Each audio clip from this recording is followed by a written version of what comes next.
দর্শক, গুরুত্বপূর্ণ একটি খবর। সাবেক সেনা প্রধান শফিউদ্দিন সহ 3 সেনা কর্মকর্তার বিরুদ্ধে গুম কমিশনে অভিযোগ, এবং এই অভিযোগটি করছেন সাবেক একজন সেনা কর্মকর্তা।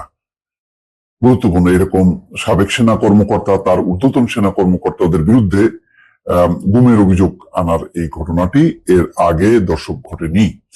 সাবেক সেনাপ্রধান জেনারেল অবসরপ্রাপ্ত এস.এম. শফিউদ্দিন আহমেদ সহ সাবেক 3 সেনা কর্মকর্তার বিরুদ্ধে গুম সংক্রান্ত কমিশন অফ ইনকোয়ারিতে অভিযোগ জমা পড়েছে। অন্য 2 সেনা কর্মকর্তা হলেন লেফটেন্যান্ট জেনারেল অবসরপ্রাপ্ত মোহাম্মদ আকবর হোসেন ও মেজর জেনারেল অবসরপ্রাপ্ত মোহাম্মদ সরওয়ার হোসেন।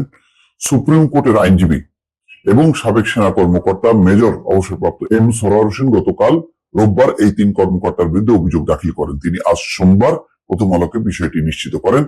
অভিযোগে তিনি নিজের সঙ্গে ঘটে যাওয়া গুমের ঘটনার কথা উল্লেখ করেছেন, তার মানে তিনি নিজেও গুমের শিকার হয়েছেন। বিষয়টি নিয়ে গুম সংক্রান্ত কমিশনার ও কর্মকর্তাদের আনুষ্ঠানিক কোনো বক্তব্য পাওয়া যায়নি। নাম প্রকাশ না করার শর্তে কমিশনের কর্মকর্তারা বলেছেন কিছু অভিযোগ তাদের কাছে জমা পড়েছে। অভিযোগ দাখিলকারী আইনজীবী সরওয়ার হোসেন সাবেক 3 সেনা কর্মকর্তাকে স্বৈরাচারের দোষর, গুম খুনের হোতা, গোপন বন্দিশালা অর্থাৎ আয়নাঘর নামে পরিচিত পাওয়া গোপন বন্দিশালা সৃষ্টিকারী ও রক্ষণাবেক্ষণকারী হিসেবে উল্লেখ করেছেন। তিনি বলেছেন আসামিরা পরস্পর যোগসাজশে ইচ্ছার বিরুদ্ধে তাকে গুম করার উদ্দেশ্যে 2016 সালের 27 অক্টোবর বেলা 11টায় চা পানের কথা বলে প্রতিরক্ষা গোয়েন্দা মহাপরিদপ্তর ডিজিএফআই সদর দপ্তরে ডেকে নিয়ে যান। সরকারের বিরুদ্ধে কথা বলায় সেখানে তাকে গোপন বন্দিশালায় নেওয়ার ভয়ভীতি দেখানো হয়, যদিও 11 ঘন্টা আটকে রেখে পরে তাকে ছেড়ে দেওয়া হয়। আমি বুঝলাম না, উনি 11 ঘন্টা আটকে রেখে তাকে ছেড়ে দেওয়া হয়, আর যারা দিনের পর দিন বছরের পর বছর ছিল আয়নাঘরে, তাদের অভিযোগগুলি কোথায়? সরওয়ার হোসেনের ভাষ্য, তিনি 20 বছর সেনাবাহিনীতে চাকরি করার পর স্বেচ্ছায় অবসর গ্রহণ করে 2007 সালে আইন পেশায় নিয়োজিত হন। 2008 সাল থেকে তিনি সুশাসন, ন্যায় বিচার, গণতন্ত্র ও মানবাধিকার নিয়ে বিভিন্ন ফোরামে কথা বলেছেন। বিশেষ করে দেশ ও বিদেশের বিভিন্ন গণমাধ্যমে আলোচনায় তিনি অংশগ্রহণ করেন। অভিযোগে সরওয়ার আরো বলেন, অভিযুক্ত ব্যক্তিরা কোনো সমালোচনা সহ্য করতে পারেন না।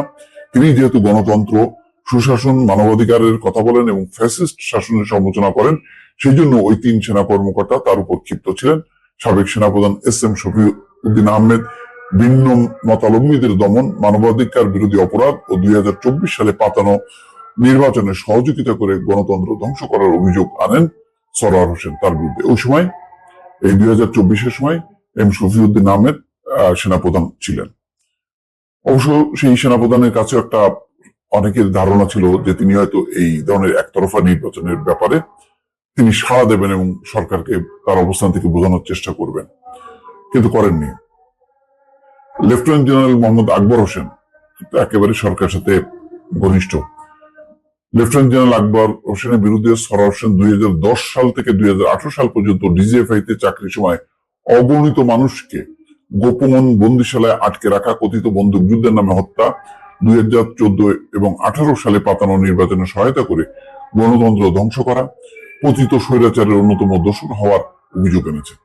এটার একটা ভিত্তি খুব জোরালো আছে এই আকবর হোসেনের বিরুদ্ধে।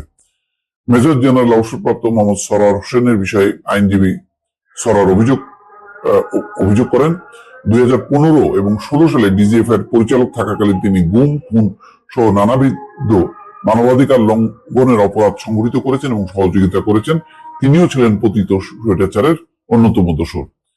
এই বিষয়গুলি আসলে তদন্ত হওয়া উচিত। এই আয়নাঘরে কারা প্রতিষ্ঠা করছে, কারা এই বিষয়গুলি দেখভাল করেছে, কারা ইমপ্লিমেন্ট করেছে, এটা গুরুতর অপরাধ। বিনা বিচারে বছরের পর বছর, মাসের পর মাস আটকে রাখা, যার কিছুটা শিকার হয়েছিলেন সরওয়ার হোসেন নিজেও।